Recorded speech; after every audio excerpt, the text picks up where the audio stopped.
Good morning. आज का जो हमारा टॉपिक है राजस्थान का ज्योग्राफी में पढ़ेंगे। कल हमारे राजस्थान का भौतिक भूगोल पढ़ा था, उसमें हमने प्रोफेसर लोचन सिंह के अनुसार राजस्थान का जो भौतिक स्वरूप है स्थलाकृति के आधार पर, उच्च आवास के आधार पर या स्थलाकृति स्वरूप के आधार पर 4 भागों में डिवाइड किया था। और वहीं प्रोफेसर वी.के. मिश्रा जिन्होंने अपनी राजस्थान के ज्योग्राफी में 1968 में बुक लिखी थी, तो उन्होंने राजस्थान का जो भौतिक स्वरूप है उसको 7 भागों में डिवाइड किया है। तो इसके जब हमारा जो इसी में एक टॉपिक है राजस्थान में सिंचाई परियोजना, इसके जस्ट बाद में अपने जैसे राजस्थान का भौतिक स्वरूप को प्रोफेसर रामलोचन सिंह के अनुसार, है ना, प्रोफेसर वी.के. मिश्रा के अनुसार उसको पूरा डिटेल से मैप से पढ़ेंगे। रीट का एग्जाम है तो राजस्थान में जो सिंचाई परियोजना वहां से जरूर क्वेश्चन पुटअप होगा, इसलिए हम पहले इसको कर लेते हैं। राजस्थान में सिंचाई परियोजना। अब देखिए राजस्थान में सिंचाई परियोजना, राजस्थान का ज्योग्राफी पढ़ेंगे तो हम मैप से ही पढ़े, मोस्टली मैप से आपके कॉन्सेप्ट क्लियर होंगे और लर्न भी हो जाएगा साथ के साथ। तो हम पढ़ रहे थे राजस्थान में सिंचाई परियोजना। राजस्थान में सिंचाई परियोजना को आप शॉर्ट में वही वर्णमाला में डिवाइड कर सकते हैं, वर्णमाला की बेस पे हम लर्न कर सकते हैं। अब देखिए बी से हमने बनाया भाखड़ा नांगल परियोजना, वी से व्यास परियोजना, से चंबल और मैं से माही, और उसके बाद में पढ़ा देंगे राजीव गांधी सिंचाई परियोजना। उसके बाद में हम नर्मदा सिंचाई परियोजना, और जो इम्पोर्टेंट टॉपिक है रीट में और आरएस के आते पहले पिछले सालों में पूछे गए हैं वही टॉपिक हम टाइटल लेंगे, और उनके आसपास से ही क्वेश्चन पुटअप होता है। कई बार तो क्वेश्चन रिपीट भी हो जाता है, इसलिए आप थोड़ा पढ़े, कॉन्सेप्ट क्लियर करके पढ़े। तो हम सबसे पहले भाखड़ा नांगल को पढ़ लेते हैं। भाखड़ा नांगल सिंचाई परियोजना बहुत ही इंपॉर्टेंट है, यहीं से क्वेश्चन आ जाते हैं। सबसे पहले तो हम यह बात कर ले कि भाखड़ा नांगल सिंचाई परियोजना किन राज्यों से मिलकर बनी, यानी कितने राज्यों ने समझौता करके इस परियोजना को चालू किया है। तो सबसे पहले राजस्थान का PH ऐसे याद कर लीजिए, Rajasthan, P for Punjab, S से हरियाणा, पंजाब प्लस हरियाणा। कैसे भी याद करना है, फ्लू चार्ट बना के करो। तो हमारा देखिए राजस्थान का हम नक्शे हैं, और आप जानते हैं राजस्थान की जो सीमा है वो 5 राज्यों से लगती है, ठीक है। पंजाब, हरियाणा, यूपी, MP, और ये क्योंकि MP का 1600 वर्ग किलोमीटर है, गुजरात सबसे लंबी सीमा होती है। तो हमारा जो भाखड़ा नांगल सिंचाई परियोजना है वो भाखड़ा नांगल सिंचाई परियोजना इन तीनों राज्यों के बीच में समझौता हुआ, और तीनों राज्यों ने मिलकर इस सिंचाई परियोजना को चालू किया। इस तरह से आप लर्न कर सकते हो। राजस्थान, पंजाब, हरियाणा, मध्य प्रदेश, यूपी और गुजरात, ये राजस्थान के 5 राज्य ऐसे हैं जिससे राजस्थान की सीमा लगती है। ये भी सीधा सीधा RS में भी आ गया, राजस्थान कॉन्स्टेबल में भी पूछ लिया गया कि राजस्थान राज्य की सीमा कितने राज्यों से लगती है, तो 5 राज्यों से लगती है। हम पढ़ रहे हैं अभी कि राजस्थान में जो सिंचाई परियोजना है वो उनके बारे में विस्तृत अध्ययन कर रहे हैं। तो सबसे पहले आ जाती है भाखड़ा नांगल परियोजना, जो राजस्थान की सबसे बड़ी परियोजना है। और यहाँ बात करें कि राजस्थान ये कितने राज्यों से, राजस्थान, PH एंड पंजाब और हरियाणा, तीनों राज्यों की इसमें हिस्सेदारी है। तीनों राज्य ने इसको लागू किया है भाखड़ा नांगल सिंचाई परियोजना। अब ये जो भाखड़ा नांगल सिंचाई परियोजना को चालू करने का जो मैप दिमाग में आया वो सर लुईस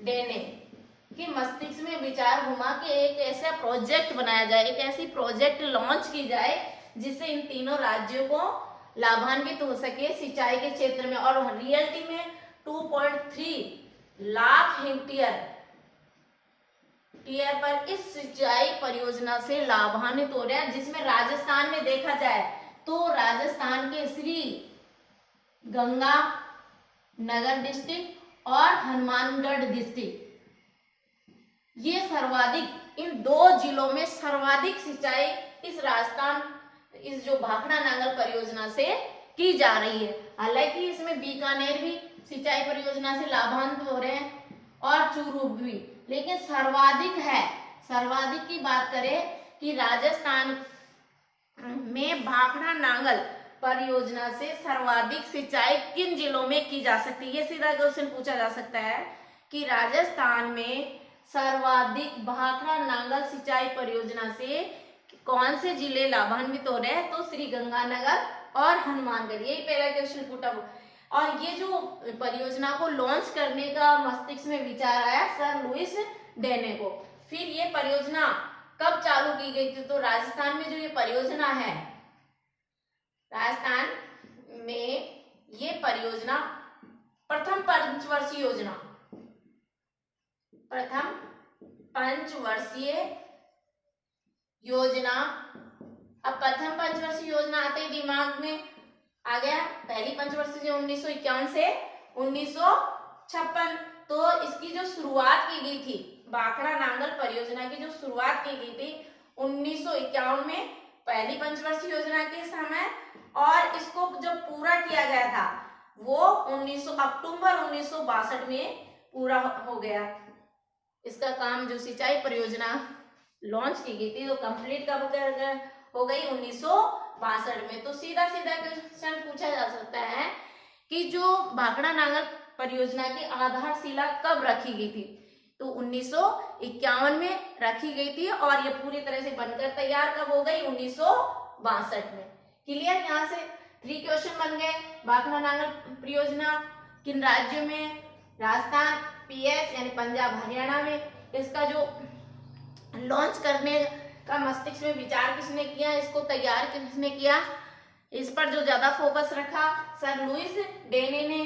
फिर ये परियोजना से, भाखड़ा नांगल परियोजना से सर्वाधिक सिंचाई या सिंचित वाले जिले श्री गंगानगर और हनुमानगढ़। इसको लॉन्च कब किया गया था, पहली पंचवर्षीय योजना के समय, कंप्लीट कब हो गया 1962 में। फिर क्वेश्चन आता है इस पे 2 बड़े बांध बने, 2 बड़े बांध। अब 2 बड़े बांध कौन कौन से हैं, एक तो भाखड़ा और दूसरा नांगल बांध। अब देखिए भाखड़ा नांगल बांध बिलासपुर, ये भी पूछ लिया जाता है, बिलासपुर कहां पर, एचपी हिमाचल प्रदेश में। ठीक है, ये भी रटना है, जो भाखड़ा नांगल बांध कहां पर, किस राज्य में बना है, एचपी बिलासपुर में। सीधा सीधा एचपी बिलासपुर में, जो एशिया, जो कि एशिया के कंक्रीट पत्थरों या फिर आपके गुरुत्वाकर्षणीय के आधार पर सबसे बड़ा बांध है, एशिया का सबसे बड़ा बांध है और इसका निर्माण एशिया के कंक्रीट पत्थरों व इसको दूसरा नाम दिया गया है गुरुत्वीय आधार पर।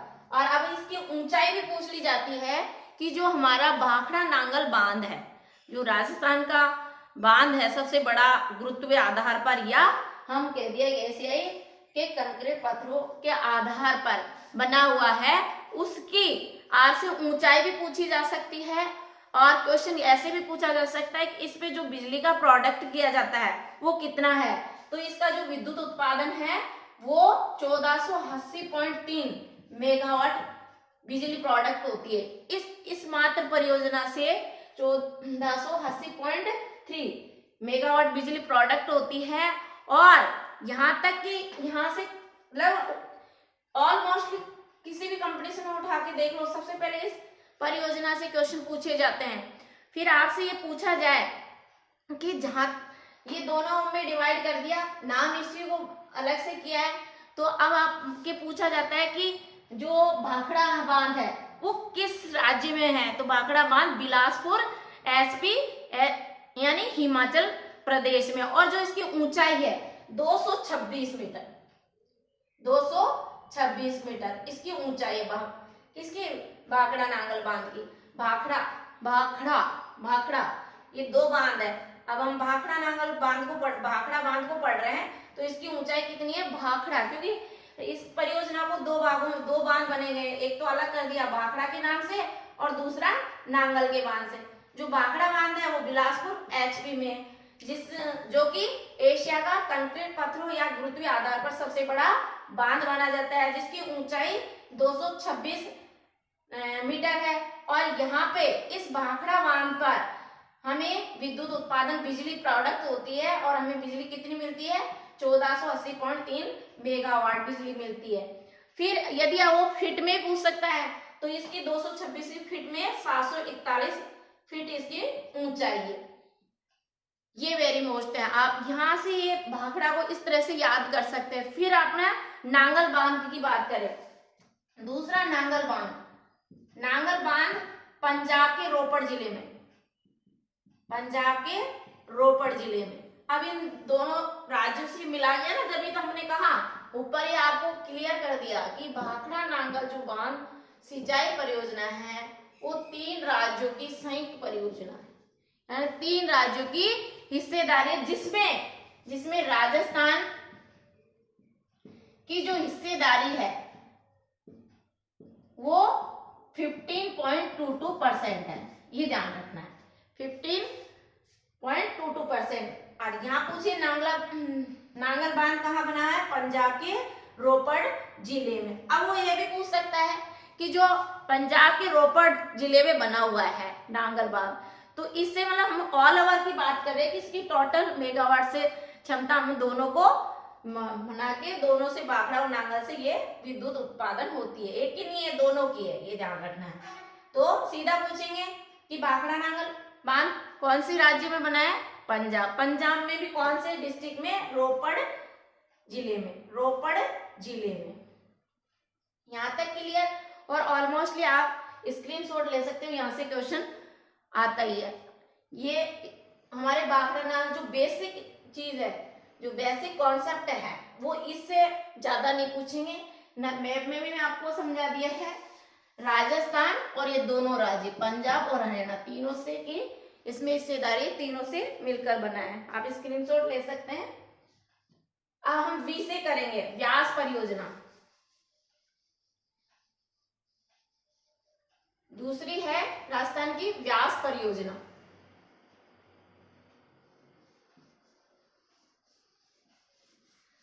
अब देखिए व्यास परियोजना, यहां से भी कई बार पूछा गया है क्वेश्चन, व्यास परियोजना।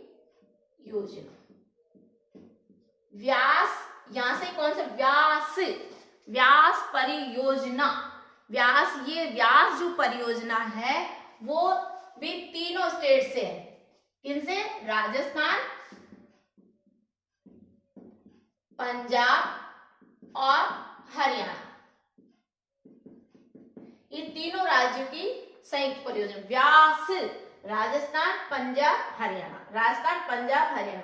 जिस तरह से भाखड़ा नांगल परियोजना तीनों की हिस्सेदारी थी, ठीक उसी प्रकार व्यास परियोजना भी तीनों राज्य की है। अब इस पे भी 2 बांध बने हुए हैं। Very good. व्यास परियोजना पर 2 बांध बने हुए हैं, 2, और ये 2 बांध ही महत्वपूर्ण है, पूछ लिए जाते हैं। एक बांध है बहुत ही इंपॉर्टेंट, पंडो बांध। पंडोह बांध, पहला बांध का नाम है पंडो बांध और दूसरे का पोंग बांध। पंडो बांध और पोंग बांध। पोंग बांध और दोनों स्टेट एक ही है, ध्यान रखना है। हिमाचल प्रदेश में ही है लेकिन डिस्ट्रिक्ट अलग है। पंडो है एचपी हिमाचल प्रदेश के मंडी कस्बे में, एचपी हिमाचल प्रदेश के मंडी कस्बे में पंडो बांध। और जो पोंग बांध है, वो कांगड़ा जिला, पंजाब का एचपी, हाँ एचपी कांगड़ा जिला, एचपी कांगड़ा जिला, एचपी कांगड़ा जिला। क्लियर? व्यास परियोजना राजस्थान, पंजाब, हरियाणा, राजस्थान, पंजाब, हरियाणा तीनों राज्य की संयुक्त परियोजना है। इस व्यास परियोजना पे 2 बांध बने हैं। दोनों बांध हैं दोनों ही एचपी हिमाचल प्रदेश राज्य में है। पंडो बांध हिमाचल प्रदेश के मंडी कस्बे में बना हुआ है। पोंग बांध हिमाचल प्रदेश के कांगड़ा जिले में बना हुआ है। और यहाँ से भी कई पंडो बांध सीधा सीधा पूछा जाता है कि पंडो बांध कौन से स्टेट में है। अब देखिए ये जो व्यास सतलज जो लिंक है नहर, इसका निर्माण हुआ है। व्यास सतलज लिंक से नहर का निर्माण और वहां हमने भाखड़ा नांगल बांध पढ़ा था, वो भी सतलज नदी पर, ये ध्यान रखना है सतलज, और ये भी सतलज नदी पर है, ये ध्यान रखना है। क्वेश्चन थोड़ा पूछ लिया जाता है किस नदी पे बना, तो सतलज नदी पर बना हुआ है। तो यहाँ से बेसिक क्वेश्चन हमने भाखड़ा नांगल परियोजना को पढ़ा है और हमने व्यास परियोजना को पढ़ा है। दोनों यहीं से इस तरह से ही क्वेश्चन पूछे जाएंगे आपसे, इससे ज्यादा नहीं पूछे जाएंगे। पूछते हैं तो व्यास, रावी और सतलज नदियों का जो जल उपयोग करने के लिए इन्होंने तीनों राज्यों ने समझौता किया।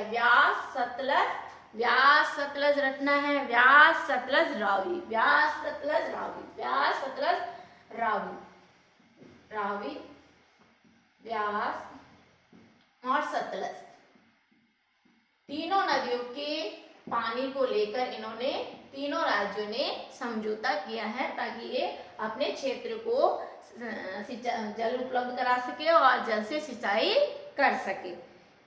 क्लियर? अब इसका भी आप चाहें तो स्क्रीनशॉट ले सकते हैं। फिर हमारा है जैसे चंबल परियोजना। चंबल का तो उठा के उसको देना ही देना है क्वेश्चन। चंबल परियोजना से तो चंबल से तो कभी रुकता ही नहीं है क्वेश्चन।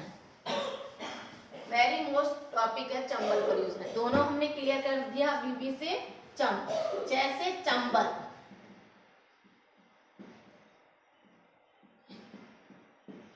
फिर हम पढ़ेंगे इसके बाद में माई, फिर नर्मदा, चंबल। अब देखिए चंबल चंबल चंबल, आप बहुत ही इंपॉर्टेंट, चंबल चंबल चंबल केवल राजस्थान और एमपी मध्य प्रदेश दोनों राज्यों के लिए, राजस्थान और मध्य प्रदेश दोनों राज्यों, बस ये ध्यान रखना है। चंबल और ये केवल दोनों राज्य। अब इनकी शुरुआत कब होती है? 1953 और 54 में चंबल परियोजना की शुरुआत होती है चंबल नदी से। किस नदी से? चंबल नदी से। चंबल नदी से इसकी शुरुआत, आरंभ, नींव मानी जाती है। कैसे भी याद करना है, शुरुआत कर सकते हैं 1953-54 चंबल नदी से।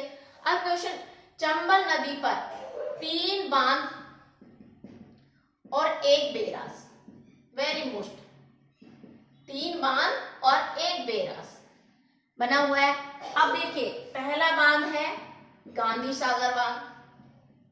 यहां से तो आरएस में कई बार रिपीट हो गए क्वेश्चन, और अभी रीट में भी कल ही पेपर है, कल भी 100% ये परियोजना से क्वेश्चन आएगा। तो गांधी सागर बांध, गांधी सागर बांध मध्य प्रदेश का मंदसौर जिला सुना है? मंदसौर जिला, एमपी का, मध्य प्रदेश का मंदसौर जिला, मध्य प्रदेश का मंदसौर जिला से गांधी सागर बांध। गांधी सागर बांध किस पे बना है? मध्य प्रदेश के मंदसौर जिले में। गांधी सागर बांध किस पे बना हुआ है? मध्य प्रदेश के मंदसौर जिले में। ये याद रखना है, गांधी सागर बांध मध्य प्रदेश का मंदसौर जिला। इसमें ही एक चीज और है, रामपुरा और भानपुरा पठारों के बीच में, रामपुरा और भानपुरा पठारों के बीच इस बांध का निर्माण किया गया है।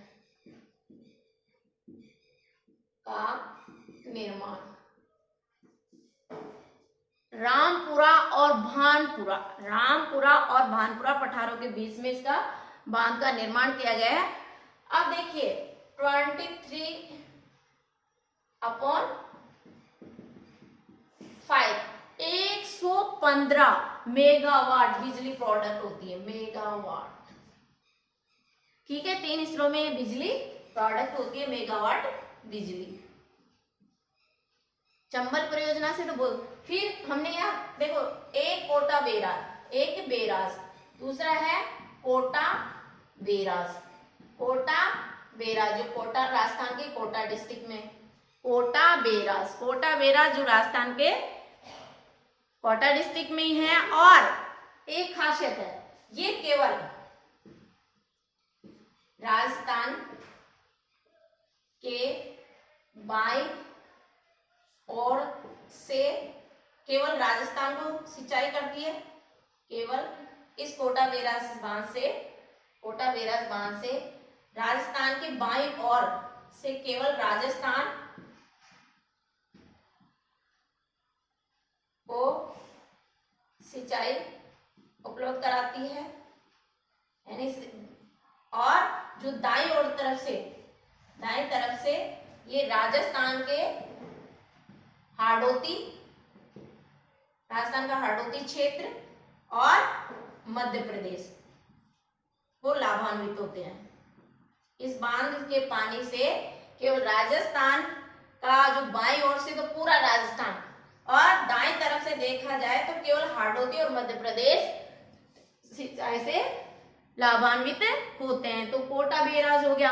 अब पढ़े हम राणा प्रताप सागर बांध, दूसरा बांध। ये तो एक बेराज, 3 बांध चंबल नदी पर और एक बेराज। तो हमारा पहला बांध गांधी सागर बांध हो गया, जो मध्य प्रदेश के मंदसौर जिले से रामपुरा और भानपुरा पठारों के बीच में इसका निर्माण होता है।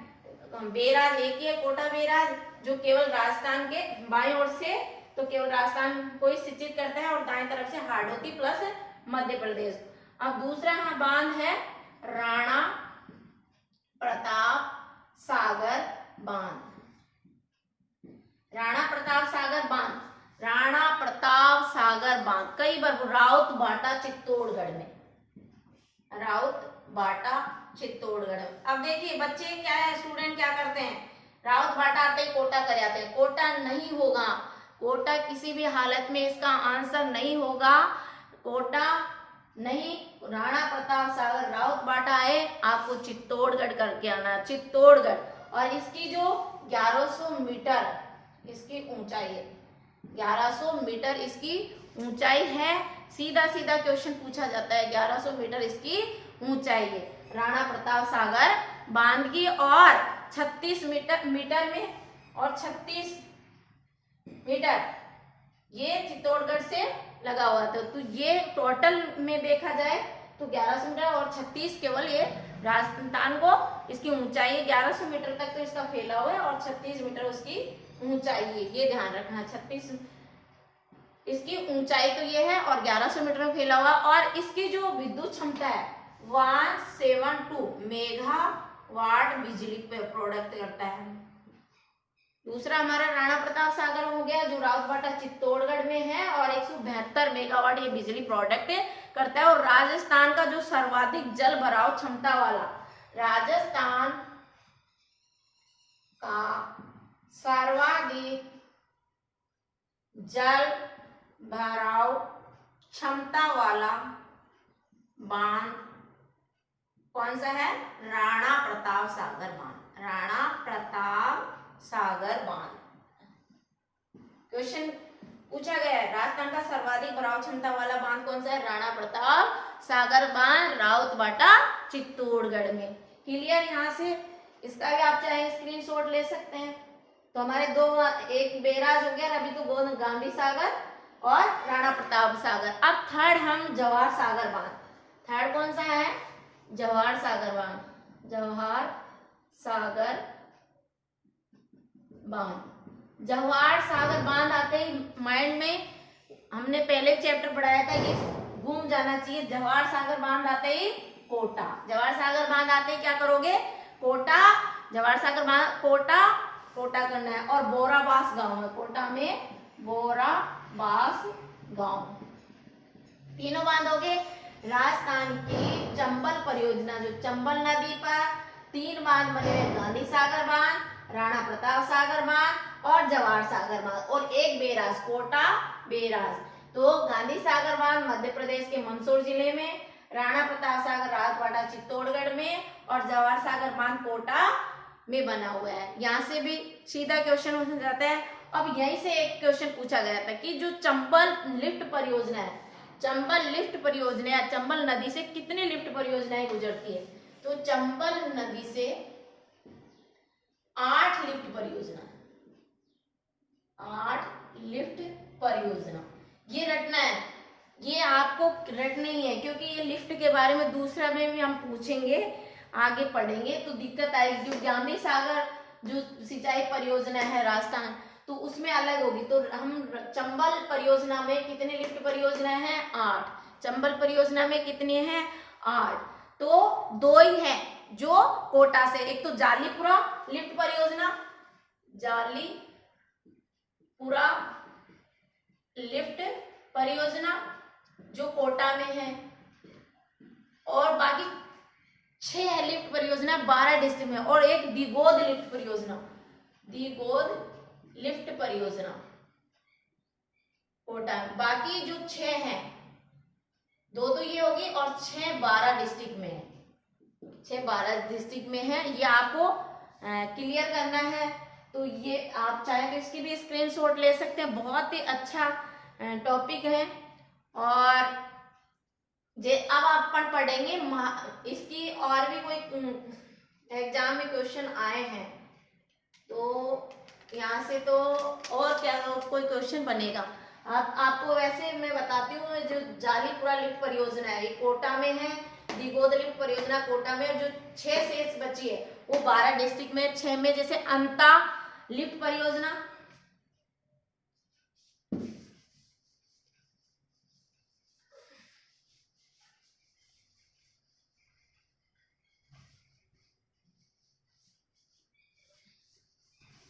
अंता लिफ्ट परियोजना ये 12 डिस्ट्रिक्ट में है।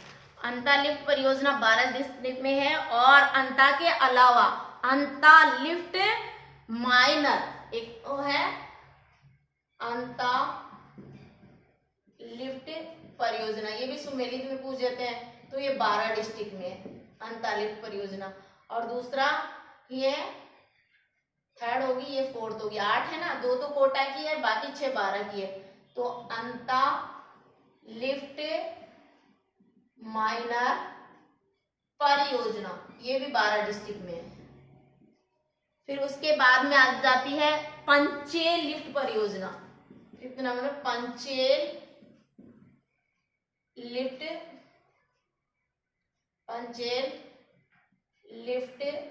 परियोजना, ये भी 12 डिस्ट्रिक्ट में है। पंचेल लिफ्ट परियोजना, पंचेल लिफ्ट परियोजना, पंचेल लिफ्ट परियोजना, अंता लिफ्ट परियोजना, अंता माइनर लिफ्ट परियोजना, ये 12 डिस्ट्रिक्ट में। गणेशगंज लिफ्ट परियोजना, गणेशगंज लिफ्ट परियोजना, ये भी 12 डिस्ट्रिक्ट। गणेश लिफ्ट परियोजना, पंचेल लिफ्ट परियोजना, अंता लिफ्ट माइनर परियोजना, अंता लिफ्ट परियोजना 12। 7 में सौरखंड लिफ्ट परियोजना, सौरखंड लिफ्ट परियोजना 12 डिस्ट्रिक्ट में। सौरखंड लिफ्ट परियोजना, सौरखंड लिफ्ट परियोजना। कचारी लिफ्ट परियोजना 8वीं कौन सी है? कचारी, कचोरी से याद रख सकते, कचारी लिफ्ट परियोजना, ये भी 12 डिस्ट्रिक्ट में है। तो अब देखिए कहीं उलझन करने की जरूरत ही नहीं है। 2 तो कोटा में है, बाकी 6 किस में है? 12 डिस्ट्रिक्ट में। और कहां से ये जो 8 लिफ्ट परियोजना कहां से गुजरती है? चंबल नदी घाटी परियोजना, चंबल परियोजना चंबल नदी से। क्लियर? चंबल नदी घाटी परियोजना कहे, चंबल परियोजना कहे, और चंबल नदी से कैसे भी घुमा के करें तो आपको 8 लिफ्ट परियोजना, क्योंकि छोटे कंपटीशन में तो डायरेक्ट आंकड़ा ही पूछ लिया जाता है कि कितनी परियोजनाएं चालू की गई है, कितनी परियोजनाएं लॉन्च की गई है, शुरू की गई है। अब हमारा जैसे मैं बच गया, अब मैं से आप इसकी भी स्क्रीनशॉट ले सकते हैं। मैं से आप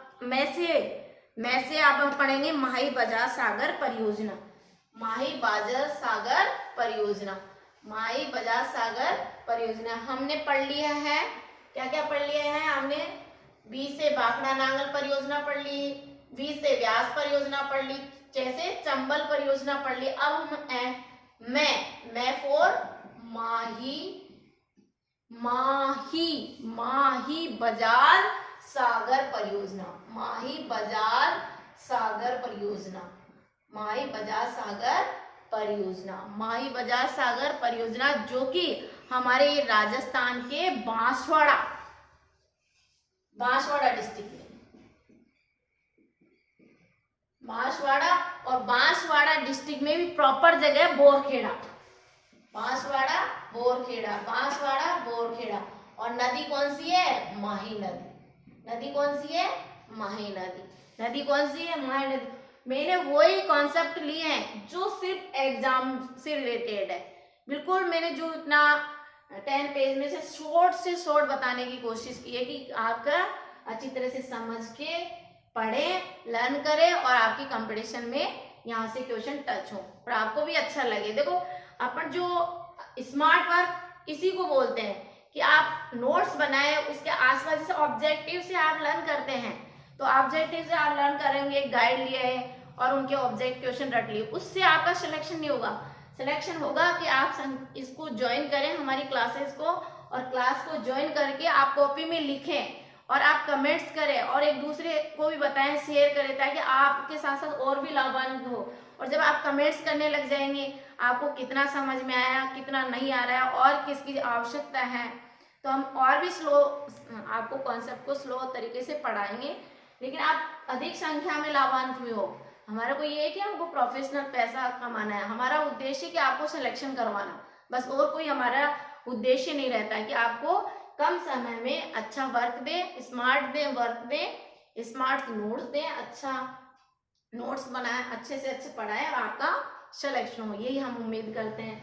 तो देखिए अब हमारा यहाँ से कोई क्वेश्चन आएगा, माही बजाज सागर किस नदी पर बना हुआ? सीधा माही से ही माही बजाज सागर माही नदी पर बना हुआ है। माही बजाज सागर कहाँ पर बना हुआ है? माही नदी पे। दूसरा क्वेश्चन यही खड़ा कर दिया उन्होंने कि कौन से डिस्ट्रिक्ट में, तो राजस्थान के बांसवाड़ा जिले में। यदि वो गांव के नेम भी दे देते हैं तो आप नाम भी लिख सकते हो। ऑप्शन में बोरखेड़ा दे दिया तो आप बोरखेड़ा पे टिक लगा के आएंगे। फिर देखिए राजस्थान का सबसे लंबा बांध है, लंबाई के आधार, राजस्थान का सबसे लंबा बांध माही बजाज सागर बांध, जिसकी 3109 मीटर इसकी लंबाई। और जो मतलब इसका हम देखें कि 2 डिस्ट्रिक्ट हैं, राजस्थान और गुजरात। माही सागर परियोजना किन 2 राज्यों में है? तो राजस्थान और ये गुजरात, ये हमारा गुजरात स्टेट है ना, यहाँ से शुरू हो जाता है, ये गुजरात स्टेट है। तो ये 2 राज्यों की संयुक्त परियोजना है, राजस्थान और प्लस गुजरात, दोनों राज्य। 50% ये पूछा गया था पटवारी में, और इसकी हिस्सेदारी कितनी है? 50-50%, हिस्सेदारी 50-50, ये पटवारी में आ चुका है क्वेश्चन। हिस्सेदारी कितनी है? 50-50। और दोनों के बीच में जब इस पानी को लेकर समझौता हुआ था 1966 में, 1966 में दोनों राज्यों के बीच में समझौता हुआ। 50% आपकी हिस्सेदारी रहेगी राजस्थान की और 50% गुजरात की, और इनको स्वीकृति मिल गई 1971 में, हिस्सेदारी होगी, स्वीकृति और कार्य प्रारंभ कर दिया। ले लो। और यदि इसमें पूछ ले आपसे कि यहाँ से कौन कौन से जिले लाभान्वित होते हैं, तो सबसे ज्यादा लाभान्वित राजस्थान का बांसवाड़ा, और फिर भी पूछ ले तो डूंगरपुर की 3 तहसीलें हैं, डूंगरपुर डिस्ट्रिक्ट की, डूंगरपुर जिले की आसपुर, A4 आसपुर, सागवाड़ा, SSASS आसपुर, सागवाड़ा, ये डूंगरपुर जिले की 3 तहसीलें, आसपुर, सागवाड़ा, शीतलवाड़ा, आसपुर, सागवाड़ा, शीतलवाड़ा, आसपुर, सागवाड़ा, शीतलवाड़ा, आसपुर, सागवाड़ा, शीतलवाड़ा, ये 3 जिले भी इस जल से लाभान्वित होते हैं, इसकी सिंचाई से लाभान्वित होते हैं।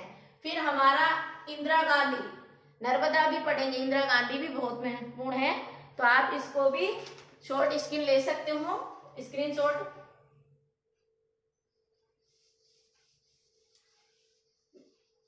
जो मैंने टॉपिक करवाया है उसी में से हर कंपटीशन में क्वेश्चन पूछा गया है। अब हमारा जो इंदिरा गांधी, इसे हमने क्या किया, इंदिरा गांधी, मैं अल्फाबेट से जोड़ने की कोशिश करती हूँ कि तो ऐसा आप भी थोड़ा इंग्लिश सीखने की कोशिश कर रहे हैं, कंपटीशन दे रहे हैं, और बेसिक चीज आपको भी लर्न होनी चाहिए। इंदिरा गांधी नहर परियोजना, इंदिरा गांधी नहर परियोजना, पूर्व में इसका नाम था पूर्व में इसका नाम राजस्थान नहर, राजस्थान नहर परियोजना क्यों था, ये भी सुन लीजिए।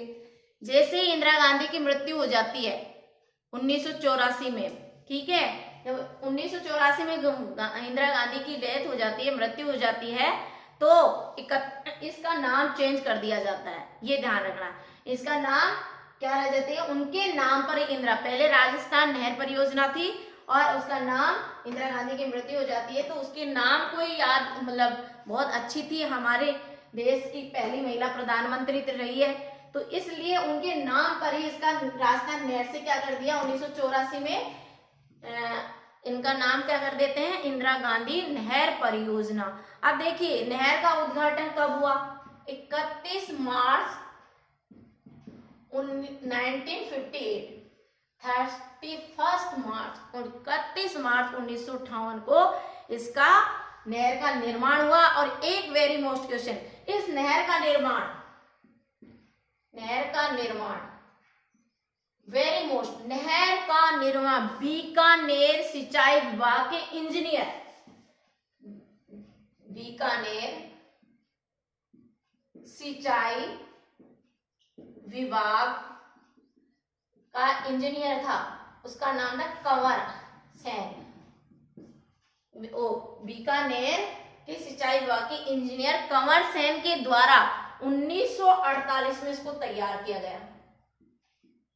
भाई जैसे मकान बनाते हैं तो उसका मैप भी तो तैयार करते हैं, तो ये भी बहुत बड़ा प्रोजेक्ट था और उसको प्रोजेक्ट को लॉन्च करने के लिए इसका जो ड्राफ्ट है, इसका नहर का निर्माण है वो किस रूपरेखा है, आप रूपरेखा, नहर की रूपरेखा लिख लीजिए। इस नहर की रूपरेखा किसने तैयार की थी, बीकानेर डिस्ट्रिक्ट में जो सिंचाई विभाग है उसके अभियंता थे श्री कंवर सेन। कंवर सेन ने 1948 में इसकी रूपरेखा तैयार की थी। और ये महत्वपूर्ण है कि ये कहां से कहां तक है, इस जो परियोजना का कहां से कहां तक निकाली गई थी। तो हम बात करें जो इंदिरा गांधी नहर परियोजना है, ये इंदिरा गांधी नहर परियोजना जो हमारा पंजाब राज्य है, ठीक है, पंजाब राज्य के फिरोजपुर, ये रख लेना, फिरोजपुर, पंजाब राज्य के फिरोजपुर के निकट ये, और सतलज व्यास नदी, इसका उद्गम कहां से होता है, सतलज और व्यास नदी पर एक हरिके बांध बनाया गया, हरिके बांध, वहां से इसका उद्गम होता है। इस बांध की शुरुआत होती है पंजाब के फिरोजपुर के निकट, ये गांधी नहर निकाली जाती है, नहर का निर्माण किया जाता है। और इस नहर की आगे बात करें तो जो इस नहर से लाभान्वित है तो हमारा पूरा तो पश्चिम राजस्थान, और इसका नहर का उद्देश्य ये था कि पश्चिमी राजस्थान कैसा था, डेजर्ट था, मरुस्थलीय था, उसको हरा भरा करने के लिए ही इस नहर का निकाला गया था। बीकानेर डिस्ट्रिक्ट के इंजीनियर साहब कंवर सेन के द्वारा इसकी रूपरेखा तैयार की गई थी, क्योंकि हमारा जो ये पश्चिमी राजस्थान का पश्चिम पूरा डेजर्ट था, ताकि इसको यहाँ के जिले को पानी की सप्लाई मिल सके और ये लोग कृषि कर सके। अब इंदिरा गांधी नहर की कुल लंबाई, इंदिरा गांधी नहर की कुल लंबाई की बात करें 649 है। इसकी लंबाई 649 किलोमीटर है। और राजस्थान में इसकी बात करें कि हम राजस्थान में बात करें तो 480 है। और इसके अलावा भी आज ये दो पंजाब और हरियाणा, पंजाब प्लस हरियाणा, पंजाब और हरियाणा में इसका जो बहाव है IGNP, इसको शॉर्ट में IGNP भी बोल सकते हैं।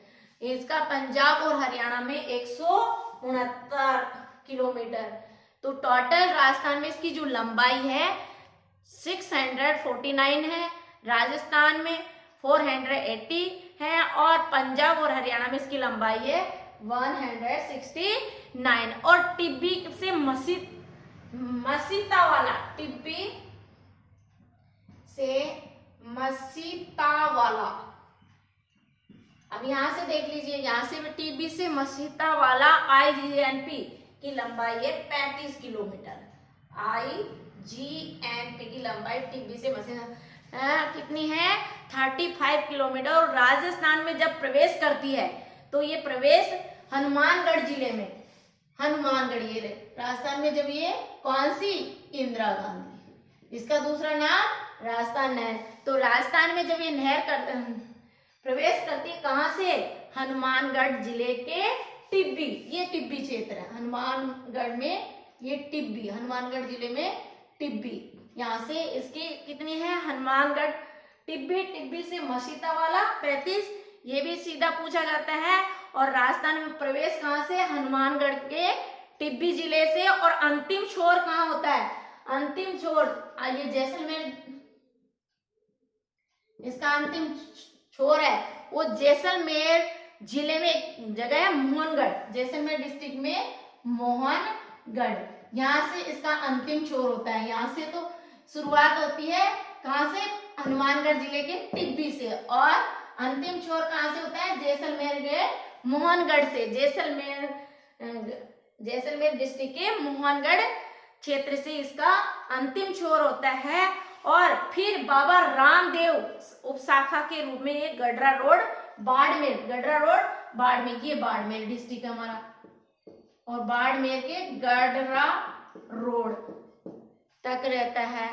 ठीक है, बाबा रामदेव एक उपशाखा है के रूप में, और ये बाड़मेर डिस्ट्रिक्ट में गडरा रोड तक इसका क्षेत्र होता है। और इसको दो चरणों में डिवाइड किया गया है। पहला चरण था 1958 से 86 तक हरिके बेराज, पहला चरण था 1958, ये भी पूछा 1958 से 1986 तक हम इंदिरा गांधी के दो चरणों में डिवाइड किया है। जो हरिके बेराज ये याद रखना, पहला चरण हरिके बेराज से मसीतावाला हरिके बेराज से, ये हरिके बेराज पंजाब से आता है, ठीक है। मसीतावाला टिब्बी और पंजाब हरियाणा का दोनों हो गया।